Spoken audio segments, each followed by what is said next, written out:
when people hear that I'm from Shrewsbury and that I live in Java, there are two questions that I'm asked. What are you doing in Java? And do you like it? Well, neither are that easy to answer as sound bites. So here's my vlog in an attempt to answer them.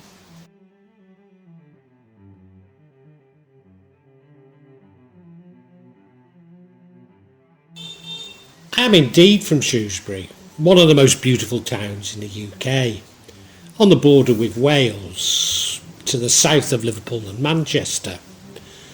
Today, Shrewsbury residents might say to the west of Birmingham, but growing up in Shrewsbury of the 1960s, we never saw it that way. In fact, I was born in Quarry Place Nursing Home. I attended the Priory Grammar School for boys. I was christened and confirmed and became an altar boy at St Chad's. I lived in Copthorne until I was around 3, and then my parents bought a shop in Condover, a lovely village just a few miles south of Shrewsbury. But my father decided to retire early and somewhat prematurely as he went back to work. I was around 14 when we moved from Condover to Bayston Hill, a little bit closer to Shrewsbury, but still somewhat isolated for a teenager. At the age of 18, I left Shrewsbury for university. Actually, in those days, it was called a polytechnic, although I later got a master's degree from Cardiff University. And it was at Cardiff that I became aware of how little I'd seen of the world compared to my fellow students. So when I was offered a job in Saudi Arabia that provided me with money and time off to travel, I grabbed it. It was during this time off to travel that I met my first wife, a US citizen called Nancy. Now, most people don't recognise, but when you meet somebody from another country and want to get to know them, the only practical way, in fact probably the only way of doing so, is actually to get married. And thus I found myself living in the French Quarter of New Orleans. But the relationship had a few issues. I don't want to run her down, but things weren't easy. And so eventually I returned to the UK, where I thought things might be easier for me. And after some time I ended up in Manchester in an abusive relationship. And rather amazingly, I stuck around for 20 years. Not just amazingly because I was being abused, but also because I hadn't really expected that I would settle in the UK. I'd spent many years teaching at universities, but latterly started and ran a number of knowledge-based companies, working largely for the public sector. With the financial crisis, I knew that the market for what I did would disappear, and indeed it has, virtually completely. So I took myself up to Southeast Asia, which seemed to be developing quickly.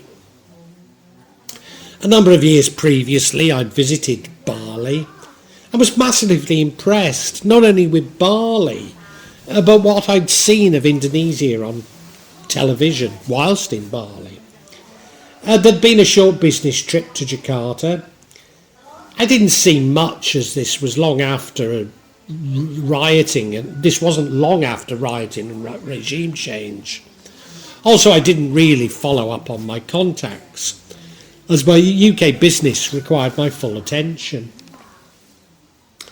On my first true business visit, I met Made, a Javanese lady who has become my wife. I was looking for business, not love, but that's how it happens, isn't it?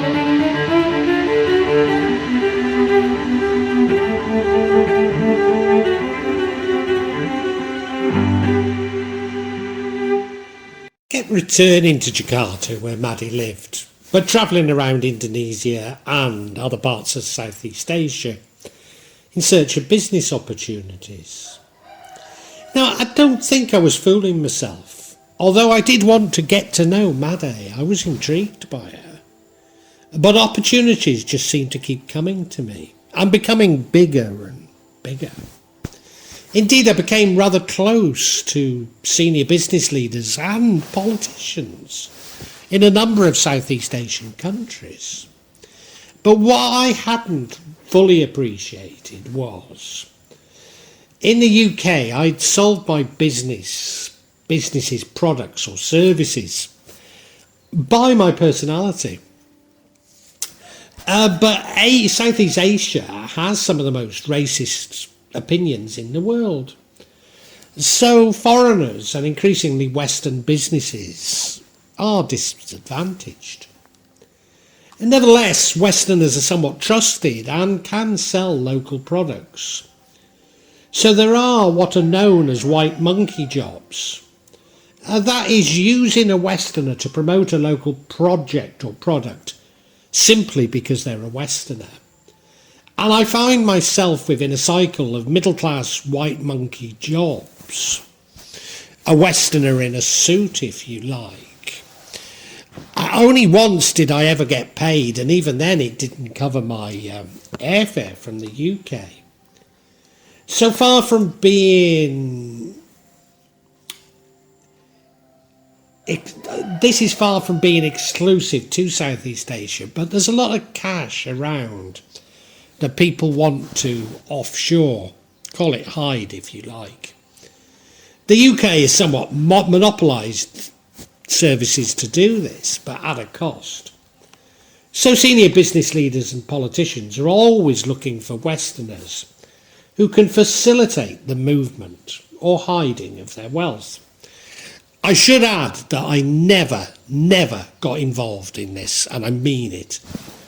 But recognise that so many projects that I heard about and probably spent some time trying to work out what it was about were really covers for such activity.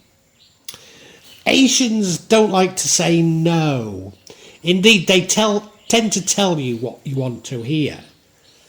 So rather than tell me the blunt truth that I had nothing to offer them, I got strung along. A part of the problem being that we assume that countries that appear less developed than ours need our goods and services, rather than us looking at what goods and services they actually import. But perhaps the biggest issue I had missed was the reversal of globalisation. Despite growing fast at the time on the back of globalisation, Southeast Asia seemed aware that things were beginning to change. And paradoxically, this was pushing them towards China and away from the West, which has now manifested itself in some fairly discriminatory policies and behaviour towards Westerners. Thus I led something of a double life for nearly a decade, remaining in an abusive relationship because I was concerned about the person I brought up as my son, nevertheless seeing Made as often as I could. Given that the main visa for Indonesia lasts for 30 days, this was often for 30 days in Indonesia and then 30 days in the UK, or thereabouts. In those days, return flights for under $1,000 could be booked without too much effort, some 2 weeks in advance. Now you have no chance. And nevertheless, going around Southeast Asia, spending far more money than I ever made.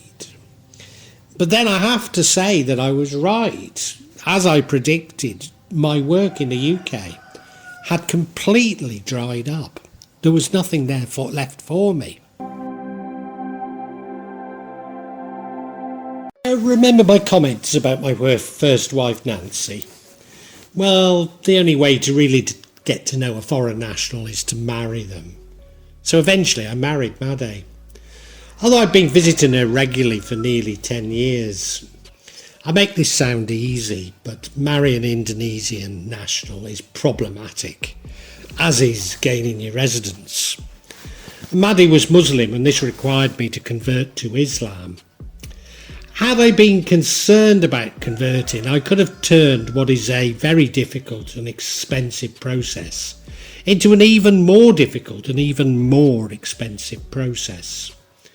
But nor do I regret it, and I've become quite devout in an Indonesian type of way. You see, the vast majority of people believe that Islam is the Islam followed by only around 10%, but nevertheless a very vocal minority in Islam.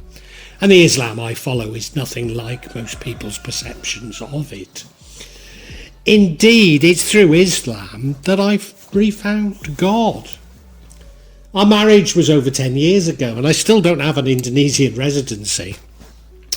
And when you add up all the costs to me, including travelling to and from the UK, to immigration offices, even to Manila to pick up a visa, etc., etc., I think it's going to come in at around $30,000, maybe more. I don't propose to give an detailed explanation of visa types, as, to be honest, they're constantly changing.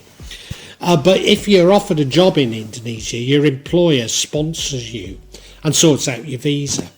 However, as your sponsor, effectively you're tied to them and must leave Indonesia when they determine that your job ends. There used to be a retirement visa, but this seems to have been replaced by a second home visa, which requires a reasonably sizable sum of money to be deposited but critically left in a state bank. It also does not provide you with the security that you have permanent residence in Indonesia. So, if you are thinking of retiring, it only lasts for 10 years.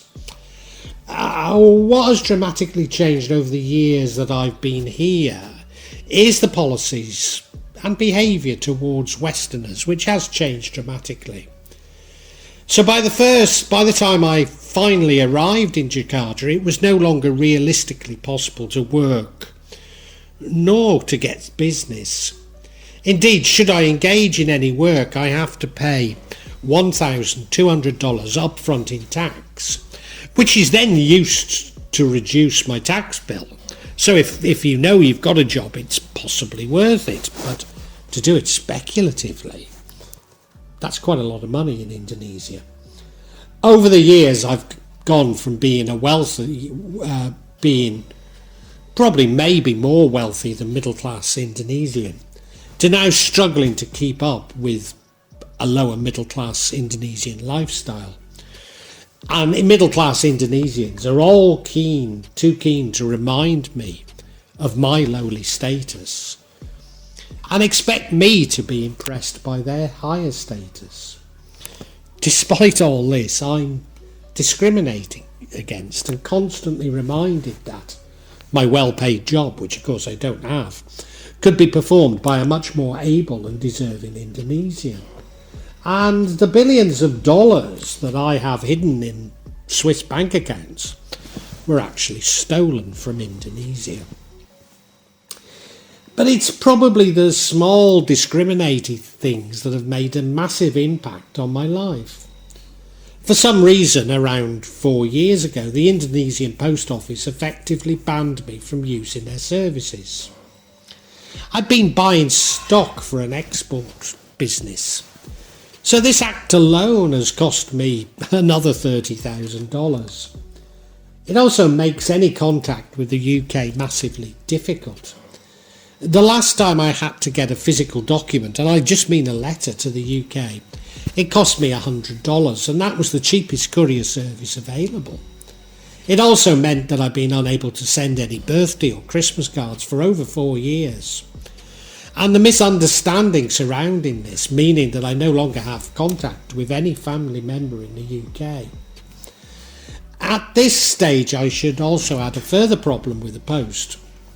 Despite living in both Java and Jakarta, my official address is Jakarta, as the ability of Made's daughters to work in Jakarta would be endangered if I changed it to Java.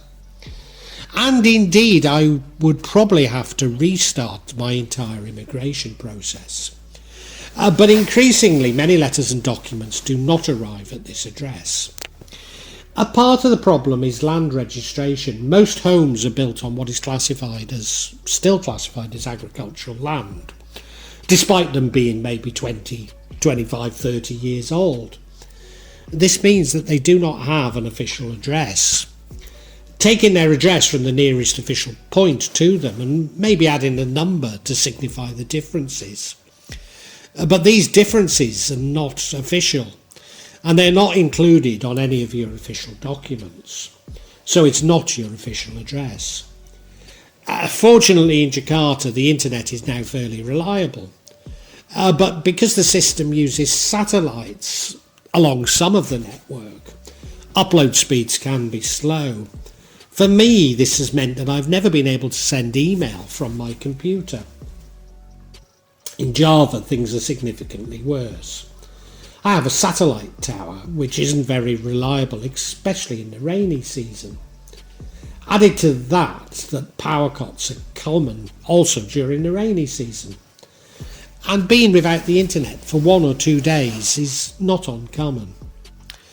This is not helped by very poor mobile phone coverage where I live in Java. Often without even phone coverage, let alone internet coverage via your phone. Landlines having never been used in most people's homes.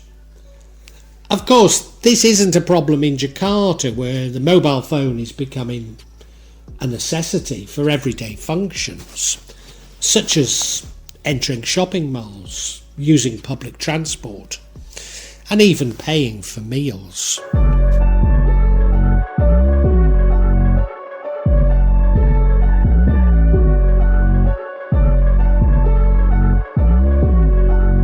Perhaps the biggest challenge for me is the reduction in the number of Westerners living in Jakarta to almost none, and therefore massive reduction in facilities appealing to Westerners. Now, I have to say, I've never been a fan of expat bars. In fact, I loathe Hotel California. But once they have closed, you really miss them. The upshot being that I have no Western friends left in Indonesia. In fact, I even miss those acquaintances I'd just nod to across a bar. People that you used to see out, and they have all disappeared. What this means is that outside Bali, everyone who sees you, spots you, will shout "Bule" at you. Drivers will abruptly stop their cars to wind down the window and yell "Bule" at the top of their voice. Indonesians will tell you that "Bule" is a term of endearment, just as we Brits believed the P word to be, and Americans the N word. In fact, there's a sitcom on Indonesian television called Bule Jadi Santri. Its entire storyline centres on a white person being found in a masjid or mosque and becoming a Muslim, to the amusement of the locals. Just as the Love Thy Neighbour sitcom's entire storyline focused on having black neighbours. It's not uncommon to pick up gangs of children who'll follow you for 10 to 15 minutes, all shouting out "Bule" until they tire of their new pastime. Just occasionally they'll throw stones at you, or some other act of endearment.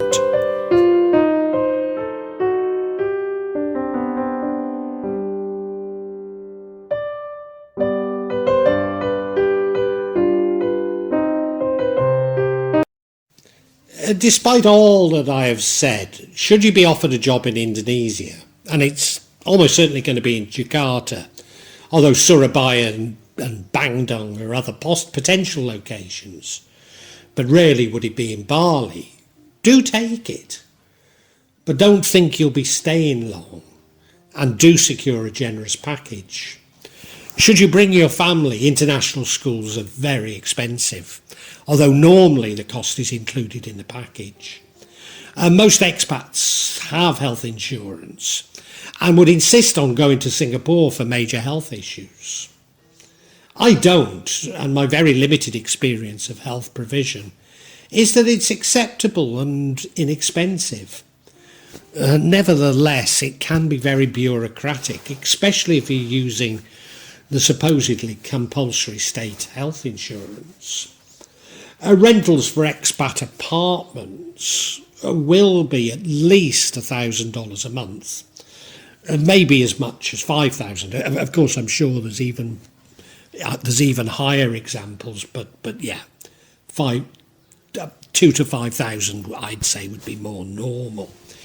If you insist on Western grocery products from a Western style supermarket, expect to pay more than in your country. Most imported goods carry a 300% tax, meaning that they tend to be the same prices in the West, but very rarely discounted. Whereas alcohol and perfume are likely to be 200 to 300% more expensive. Public transport, even in Jakarta, is still limited, and you'll probably require a driver for your lengthy commute. Not least as traffic and driving behaviour can be exhausting. But wage costs for lowly paid jobs are low, say around £300 a month. International comparisons on the size of urban areas are notoriously unreliable. But the metropolitan area of Jakarta is over 30 million population, making it the second largest metropolitan area in the world. Even Surabaya and Bandung are probably close to 10 million, albeit official figures will be a fraction of this. Although alcohol can be expensive, especially wine, bars aren't that expensive. Indeed, beer can be cheapish, around $3 for a small bottle, as can be meals out. Places most Westerners would go to would range from £5 to $50 a head. And now these changes have happened in a city that I used to love and consider the best in Southeast Asia. That's correct. I used to prefer Jakarta to Singapore and Bangkok. It had a wonderful balance of tradition, and yes, you can include slums in that, and the ultra-modern. A wonderful balance of everything being a little bit illicit, a little bit illegal, but also readily available. Indonesian people are still amongst the most hospitable and welcoming in the world. But since arriving here, this has shifted somewhat, especially in Jakarta, and since the health crisis. There are times when I now feel about as welcome as a rabid dog in a masjid. Nevertheless, Jakarta has a relatively low crime rate considering its size, and if you have servants or employees, a level of pilferage is endemic. Certainly violent crime is relatively low, and in general I think women should feel safe, particularly given the size of the city. I need to explain here that while organised crime does exist, it tends to be linked to important people in organisations, including official bodies. What this does mean is that you should not consider going to the police if you become a victim of crime. I still love my wife and daughters very much, and I'm completely in love with much Indonesian culture, especially Javanese. But the shine has certainly gone somewhat. I have to say that I think the world has become far less welcoming and tolerant. And what I had experienced in Indonesia is hardly unique. Although a recent trip to Bangkok brought home to me how restrictive Indonesia, and especially Jakarta, have now become. Maybe it's just from familiarity, but you see, I used to love Indonesian food. And indeed, to speak of Indonesian food is something of a misnomer. It's a series of regional foods, some of which their best dishes can be, and cooked well, can be absolutely wonderful. But now, when offered a choice, I'd generally choose something else. That's not saying I'm unhappy eating Indonesian food, just that I like a change. And nor am I yearning for Western foods such as chips and gravy and mushy peas. Although wouldn't say no to chips with gravy and mushy peas right now.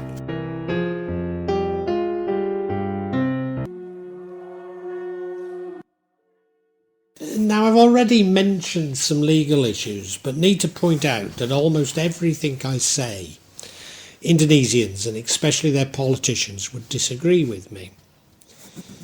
It's almost as though legislation is drafted so that they can deny what the true purpose is, and increasingly that seems to be a trend across the world. But in Indonesia, this combines with more laws than could ever possibly be reinforced, which is very common in countries with a reputation for corruption. Yes, Indonesia does have a reputation for corruption, and there was an effort a few years ago to clean it up, but things have been getting worse again. The clean-up seemed to catch lowly officials, maybe leaving more for those at the top. And now the big legal issue for foreigners is that they cannot own land. So neither of my homes do I own, and they're in my Indonesian family's names. In Bali, there's a device which they claim is like leasehold, but it lasts for 20 years at best, so it's hardly secure. And it's not the sort of leasehold any solicitor would advise you to enter into. In Bali, a few properties can be on par with the price that you'd expect to pay in the West. But my home in Jakarta only cost around $30,000. It would be considered a slum by most people in the West. It is, however, fairly central, given Jakarta's huge size, and in what is, well, maybe the actual area isn't considered amongst the best in Jakarta, but certainly around it is what's considered the best areas in Jakarta. Whereas my beautiful 3-bedroom home in the mountains of Java cost me about $20,000 to build, and I was ripped off. Outside Bali, there isn't really a housing market, and for cheaper properties, no estate agents exist. Realistically, once you've bought a property, don't expect to sell it. Like everything, when you buy it, you will be told that it's very much in demand, that it's scarce, that it's rare, that it's running out. But when selling it, you'll be told how absolutely foolish you were for buying such a common or useless apartment, car, whatever, for which there's no demand whatsoever. Furthermore, as a foreigner, you're not allowed to take out a loan or a mortgage. Maybe it's just as well as you'll never get your capital released. Furthermore, despite paying often high service charges for apartments, maintenance will be minimal. This means that in less than 25 years, your asset will actually be worthless. What you'll gather from this is that if you're prepared to live like a local, things can be very cheap in Indonesia. Outside Jakarta and Bali, a single person can live well on $12,000 per annum, and a family on $20,000 per annum. Outside of Western-style supermarkets and malls, most locals will haggle a little. But as a Westerner, expect to be overcharged by at least 10% for everything, and maybe as much as 100% on some items. But in general, overcharging of Westerners is more common when dealing with public officials. Having an Indonesian spouse, unfortunately, isn't unlikely to change things, as locals quickly realise that they're married to a foreigner. I'm making it sound like I regret moving to Indonesia. But I think what I need to say is what I'm experiencing are, I believe, global changes, which are making it more and more difficult for people to live outside their country of origin. For example, when my mother was dying, it took 4.5 months to renew my UK passport. And when you add to that the preparation in making the application, getting Indonesian visas, and then finding a flight for under $3,000, it took me over 6 months to arrange it. That's right, the cost of a return flight to the UK has increased from under $1,000 to around $3,000. Can even be as much as $15,000. Little of this can be blamed on Indonesia itself. Although since the health crisis, Indonesia seems to be now the only country in the world where high-cost, no-thrills flights seem to make any commercial sense. This meant that this year it was cheaper to take my family to Bangkok than to Bali. Furthermore, it was impossible to book a flight to Bali, as when booking an internal flight, one has to input one's passport. But the booking times you out and you lose the flight.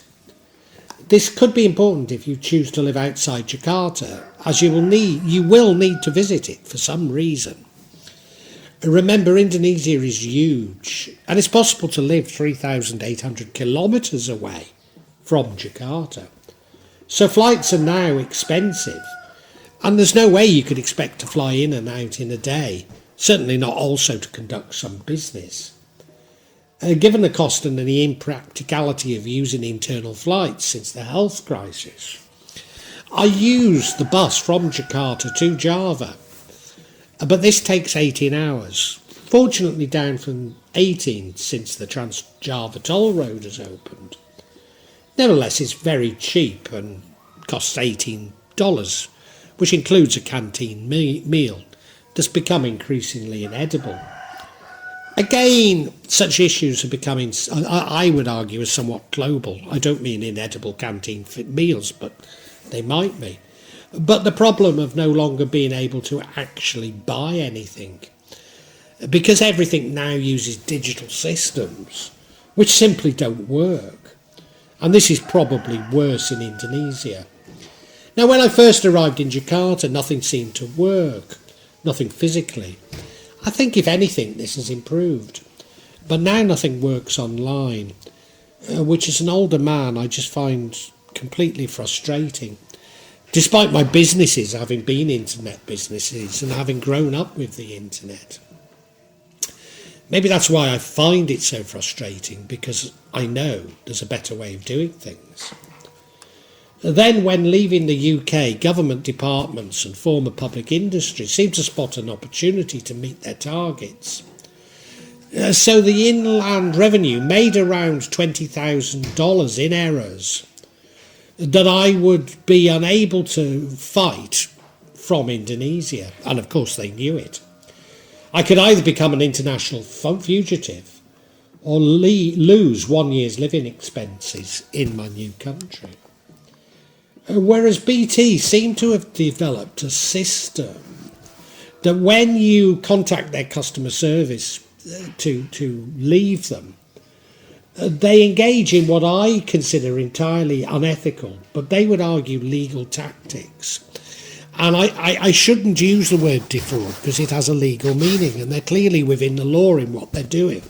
But defrauding from your legal rights. But, you know, the common word for what they do is defraud. I've never really managed to use online banking from UK banks without being major problems. Of course, these are far worse in Java due to limited connectivity, and seem to be less prone when you're using phone apps. A mistake with RBS left me with only $200 left to my name in Indonesia. My money was trapped in the UK, but they said I couldn't get at it. They advised me to use another method. But what other method did I have? You know, I couldn't take out a loan in Indonesia. There's no social security of any kind. And of course, being down to $200, I no longer even had the money to fly to sort it out. But yes, I didn't have the money, as I say. Now, they've now closed my bank account, despite having been a customer for some 35 years. and it having plenty of money in it, very solvent. And it's about to become even more so because my mother died, and when they sort out the probate and selling, which, I cannot understand why selling a home has now become such a lengthy process in the UK.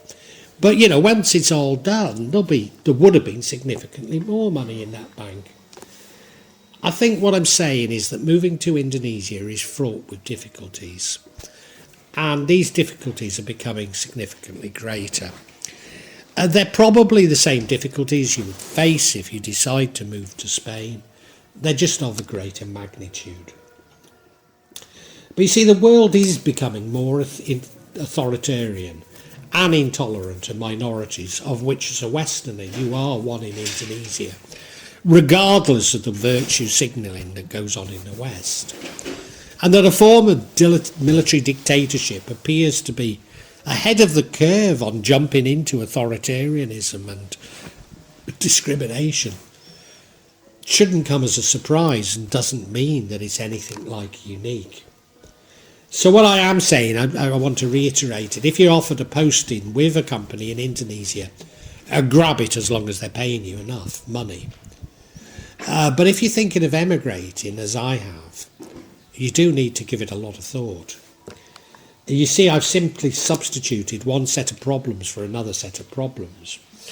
Now, living in the UK, you become used to your day-to-day problems, so used to it that you're anaesthetised from it. But when you move to another country and you get a new set of problems, you just see, they're just so apparent to you then. But yeah, I've begun to get used to them. I wouldn't quite say anaesthetised. So if you take away these problems, I have to say I'm left living in a country that I rather like. Since deciding to move, I've found every interaction with government and big business to be somewhat abusive and painful. But that's not just the Indonesian government, that's the UK government. Any government I've had any dealings with. So I've sought to minimise my interactions with government and big business, and that includes consumption. Yes, that's right. I'm trying to consume as little as I possibly can because I just find it so painful. Whereas the health crisis has made me realise that everything I'd previously believed in, even devoted my life to, was a chimera. I'm happy up on my mountain in Java, growing my own food and medicine. And yes, I have turned my back on the outside world. I've even become something of a mystical hermit. And there can be few better places to do that than up a mountain in Java. I guess the acid test is, if I could, money being no object, and I've already told you what the problems are, would I return to the UK? And the answer is no, not even to Shrewsbury.